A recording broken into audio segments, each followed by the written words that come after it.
The goal is that I go to medical school, I become a doctor, and I get out there and I start practicing medicine.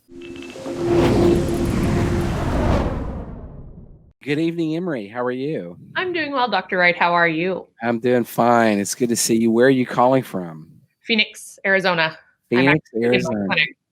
There you go. All right. Now, are you originally from Phoenix? Yes, I'm Arizona born and raised. Oh, there you go. Excellent, excellent. So it's not too hot there yet. No, for us it's cold. It gets to about 40 degrees, and wow. For Phoenicians that's cold.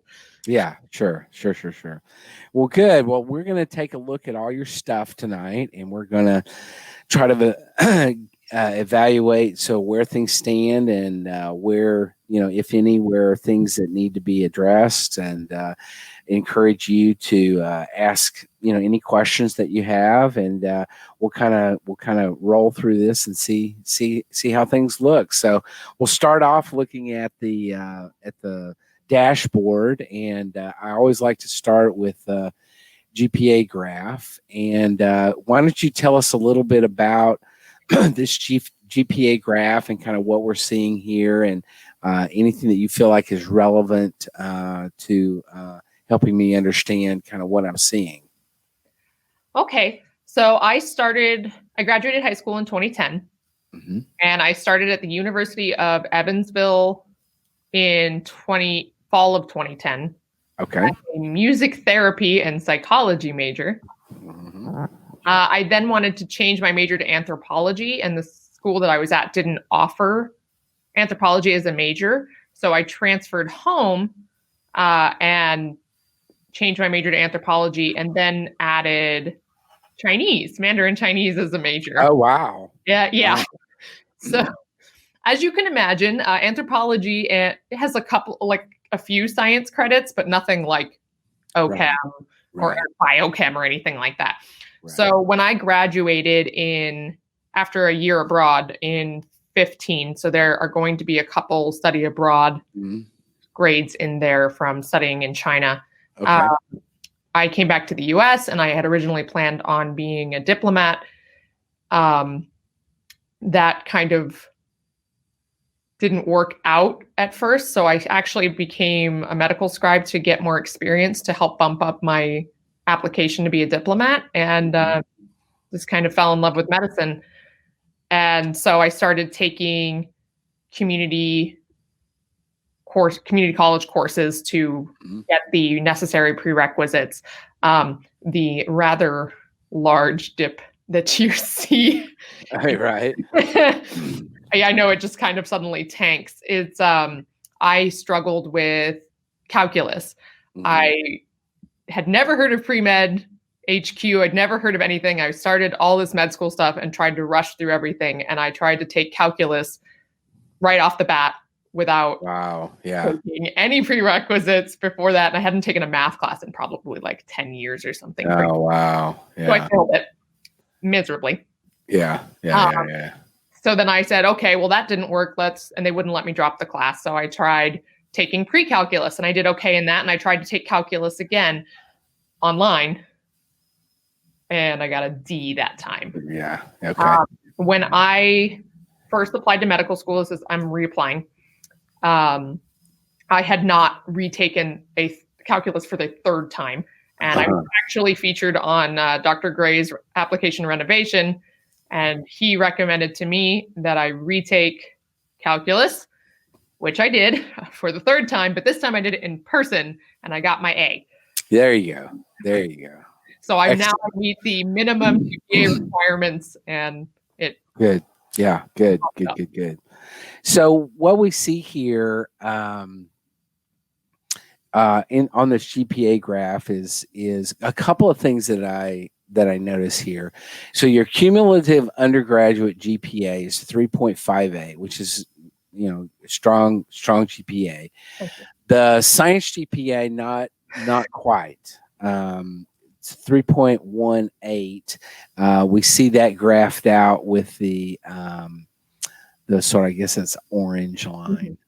And so tell me a little bit about those courses that you've taken, the science courses, in terms of, what you feel like your strengths and weaknesses are there? So my biggest issue is that I work full time. I support myself. I'm older, I guess, than the average applicant. Right. So I don't live at home, and I support myself. So I had to do a lot of my classes online. Yeah. Turns out I'm not a great online learner.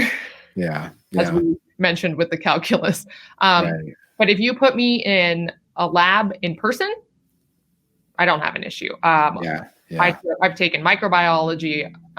There's an online biochem that I managed to get a B in, but anything that's kind of weaker tends to be online. I see. Okay. Good. Okay. And so let's look at, if we could click on the more detail button by the GPA, where it says MCAT GPA, and there's a little link over to the left there. Oh, more detail. I see. Yeah. And what this is going to do is give us a little bit more information, trend lines. Obviously, your cum GPA is a strong cum GPA. Class standing GPA, which is below that, is gives us a little bit of an indication, on what you were doing sophomore, junior, senior, post-bac, stuff like that. And then the cumulative science GPA, which is below that, is the one that, and this is the one that I intentionally wanted to point out. And the concern here, obviously, that you could see, and that I'm sure that you and Dr. Gray have discussed as well, is what we see here is kind of a declining, or the trend line is a downward trend. Yeah. And so this is something, obviously, that medical schools are going to be, aware of, cognizant of, and try to understand better, what is your, it's going to try to understand better what is your capabilities in the science classroom. And the fact that you work full-time obviously impacts this, particularly on science courses where you have heavy lab hours. Yes, at one point I was going to work around 7 a.m., getting off around 4, driving to the only night class that I could find, which is about 30 miles from my house, and then taking class in a lab all the way until 9:30, and then going home. It's exhausting. It was a little bit. Yeah. As long as I don't have children, so I don't know how some of these pre-meds are doing this with kids. Right. Oh, I understand completely. Good. So what all this GPA stuff is going to mean, I think, is difficult to ascertain sometimes. But I think that the science GPA issues that you have here make your MCAT score even more important. And so what I want to do now is shift over back to your dashboard, and let's go down to the GPA graph, and the MCAT graph, and look at that. So if we could look at the on the left, the link over perfect. Just check us out there. Now, this is a real score, or this is a practice score? This is a real score. Okay. Is this your only real score? Correct. Okay, good. So what we have here is a 509, which is pretty good. I would say it's pretty average for a lot of schools, a lot of the med schools. We have a 127 Chem Phys, 130 CARS, which is a great CARS score. That's really good. CARS is often the sub score that students don't do as well in. I think that's because I'm a liberal arts major. Yeah, exactly. I was a liberal arts major. I like to think that. So absolutely, I'm totally on board with you for that. 124 biochem is your lowest score. And then the psych social 128, which is a strong score as well. Any ideas at this point in terms of what was going on with the biochem score that you've been able to sort of ascertain or sort of figure out? So from what I can tell, my biggest weakness was amino acids. I did not memorize them. I did not focus on them. And that they were a gigantic chunk of the test. I did ask Dr. Gray if I should retake simply because that section score was so low. And he recommended no, and I considered it for a long time. Yeah. I think that, obviously, this is something that happens sometimes on a given test, is that whatever they're testing and becomes a big chunk of your particular test date exam, and that's your weaker point. And so, you may end up with a different exam and have a radically different, result on that section. And so that's one of the difficulties with anticipating the MCAT is knowing kind of what they're going to be asking about and stuff like that. Now, your plan is to retake, or you're happy with the score? Or I'm happy with the score. I'm not happy with the bio section score, but I think that a 509 is decent, especially since I did self-study. I did no prep classes. I did it entirely on my own. Okay. Open to suggestions if you do think I should retake. Well, let's kind of wait on that. I want to ponder that for a few minutes and kind of get to the parts that we're going to discuss, but we'll definitely come back to that for sure. Let's go back to the dashboard and look at your activities, and I'd like to go over to the left tab, the activities tab, and look more specifically at these. So why don't you describe to us what we're seeing here? So we know you're a scribe, so that's a huge number of hours that you're working on there. You're in the orthopedic clinic. Oh no, so that was a different job, I guess. Yes. So I have to kind of explain this a little bit. Yeah, please do. So I have some college things that are in there, like the library assistant. That was my job when I was in college. I was working in the library. At the bottom on the screen, I have this Ealing Press internship. While I was in China for a year, I was an intern. I got back and I actually didn't have any jobs lined up. I had tried and hadn't had much luck. And I ended up at Chipotle. There it is. Yeah. So there's a couple, the flagship student and the Fulbright, those are all college things. Okay. When I got interested in diversifying, I guess, my experience for my State Department application, I originally got hired as a scribe in the ER, which I didn't include because all they did was train me. And then it was so disorganized that I ended up getting a different job as an orthopedic scribe. I worked there for a year. And because I had met my current mentor while I was working there, I actually transferred to his clinic where I got the job as a scribe. And I've worked as the scribe, and then I got promoted to clinical research coordinator, but I still maintain all of the scribe duties. So I still scribe 4 times a week in clinic. I just have research on top of it now.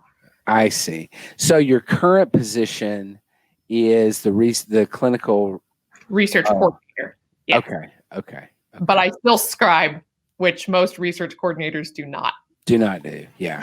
So you've got lots of clinical experience, and that's obviously something that's really going to add a lot to your application.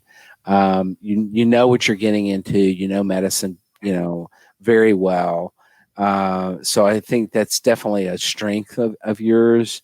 Now you mentioned also that I guess as a part of your work now, you're involved in some research experiences. Is that right, or am I getting that wrong?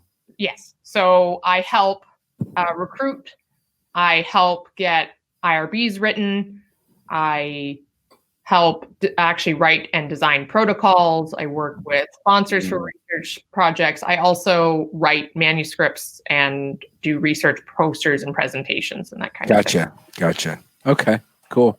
I really enjoy it.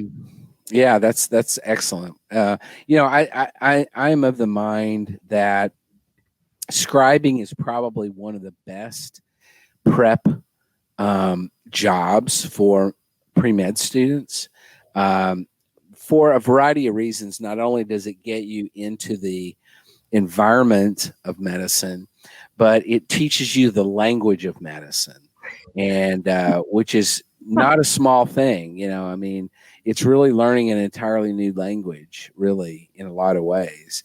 And so that's great that you've had that ability, and that you've obviously done really well in that experience. Very blessed. I love my job. Yeah, that's great. That's awesome. Excellent. Great. Well, let's go. I'm really interested now. Do you have medical schools listed and mapped yet? Yeah. Let's look at those and get a good sense of kind of where you're thinking. I see some MD schools. I see DO schools. So you're going to be applying broadly, is my guess, between MD and DO. I did not apply DO originally. I will be the first to admit that there's a little bit of a stigma against DO, and I may have gotten some of that stigma from my mentors and the doctors that I work with. But I actually have worked with residents and fellows who are DOs, and to me, I've met some amazing DOs. They make great doctors. Yeah. And so I reconsidered my position, and now I will be applying DO. I did consider Texas, but I don't have a strong enough tie to this to really be considered. Sure. I mean, I definitely think, interestingly enough, I think that my own personal perspective on the MD-DO thing is that the stigma comes from doctors and not from patients. That I would agree with, yes. The patients don't really care. They just want to feel better. They're just interested in feeling better and in getting taken care of. And they don't care if you're a DO or an MD. They just want to be taken care of and to have somebody listen to them. And so I think you're wise in applying broadly to a lot of schools. It looks like you've got quite a few there in Arizona, California, Colorado. Are you kind of centering yourself in that Western? Well, I see Georgia and Illinois there. There's a couple outliers on the Midwest, and I have connections in mostly here in the Southwest. I have California. There's family in Colorado. There's family, right. But I do have some family in the Midwest, around Ohio, Kentucky. But I didn't want to just limit myself. Sure. I also picked some of these schools because of specific interests. For example, Duke, they have a program with Singapore's medical university, and I speak Mandarin. I'm interested in continuing to use my Mandarin as a doctor. So I'd like to do some of the exchange and things like that. I think that, Albert Einstein has a medical Mandarin program. Oh, wow. Yeah. So and that's a really good example of centering, of really honing in on medical schools where there is something about the medical school, whether it's in their curriculum or their mission, that really resonates with you, and where you feel like this is something that I could really utilize in my medical education. So that's a great example of that, is identifying those schools where you really have that capability to connect. So that's great. Now, you got quite a few schools in here. Yeah.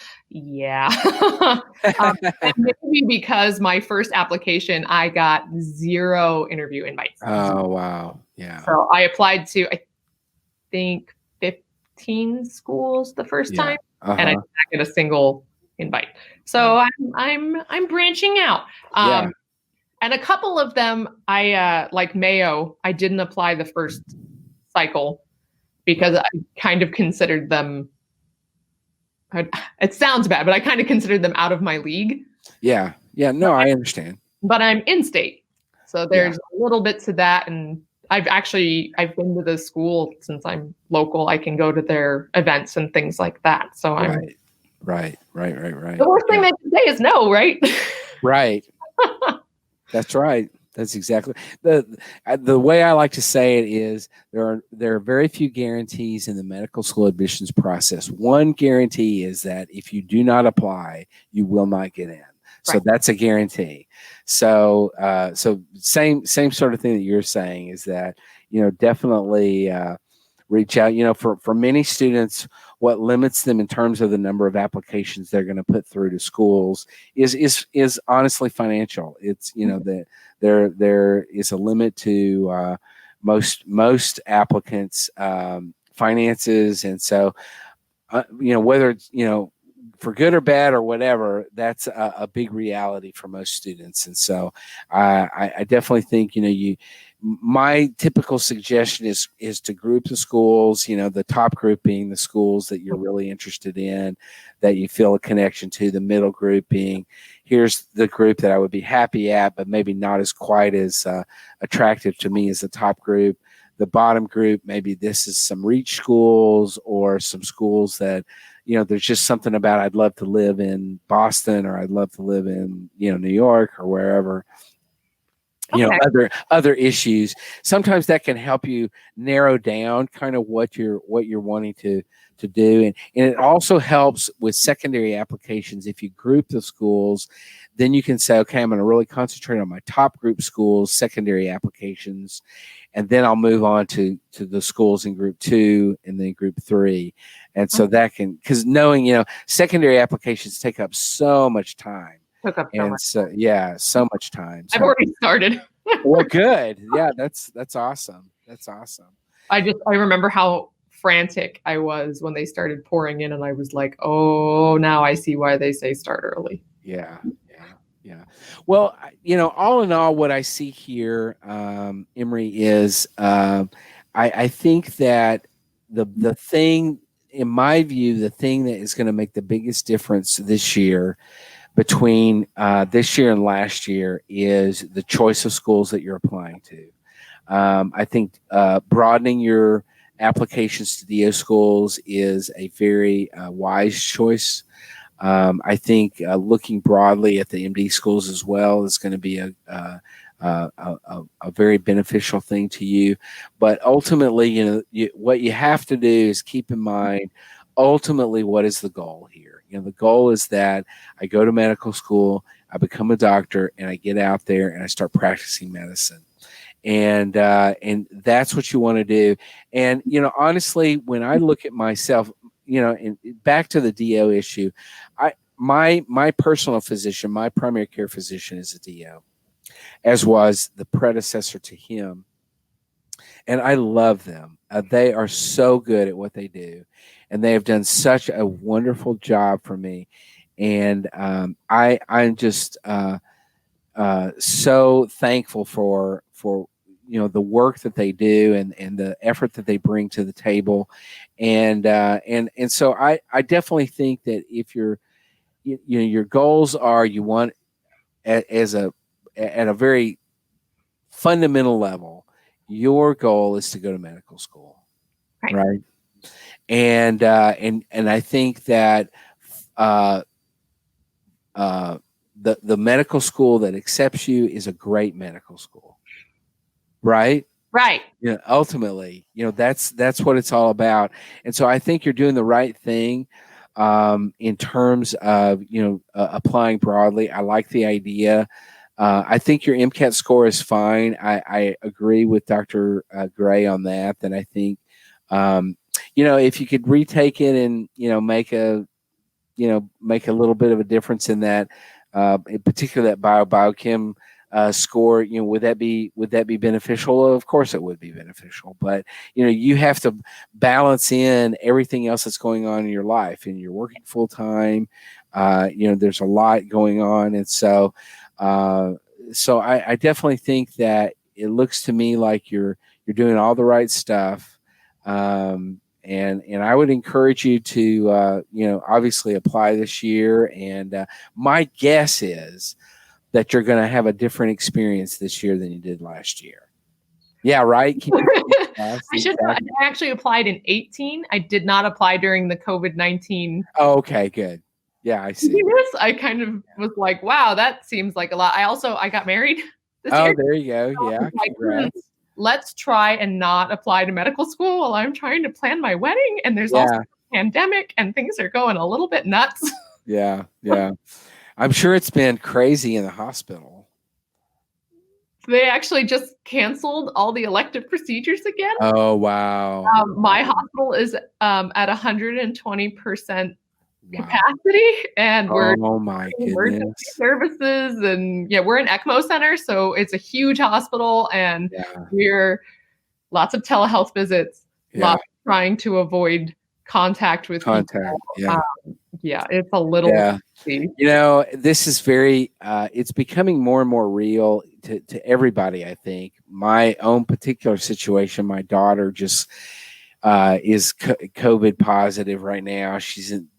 Apparently she's got some pretty limited or what I would say are mild symptoms. Oh, that's good. But we were all together at Christmas. And so the 7 of us in the family, we were all together. So we're all freaking out. I got my COVID test back actually today. I'm negative. Thank goodness. And so, but it's gotten to a point where, everybody is feeling the impact of this in a real way. Yeah. And it's becoming really a big deal. So we've had multiple coworkers test positive. I work in cardiology. Yeah. So I have transplant patients of every organ you can possibly imagine. I have heart failure patients. Like, these are high risk, and we've had a pass, unfortunately. Yeah, that's sad. Yeah, that's sad. And now with COVID, they've had people who are developing new issues as a result of COVID. Yeah, and issues they won't even know that we're having for some time until all this gets studied and we know more about the effects, the chronic effects of COVID over time. It's going to be, it's not going to be a small thing in the near future. But but kudos to people like you who are there on the front lines and are really. Now, you've had your vaccine shot or no? I was waiting for the physicians. I wanted to make sure that they're the ones who are really in contact. They do procedures, like some of the patient and that kind of stuff. I wanted them to make sure in case anybody ran out. So they're all good, and I'm next. Yeah, well, good. Well, good for you. Well, stay safe. And Emrie, it's really wonderful to meet you. I feel like you have a good, strong future in medicine ahead of you. And congrats on your marriage. And that's wonderful news. And definitely keep in touch with us. No one got COVID from our wedding, so I think there you go. Yay! That's awesome. Well, good. Well, thanks for joining us tonight. Thank you so much for having me. I really appreciate it. Oh, of course. Absolutely.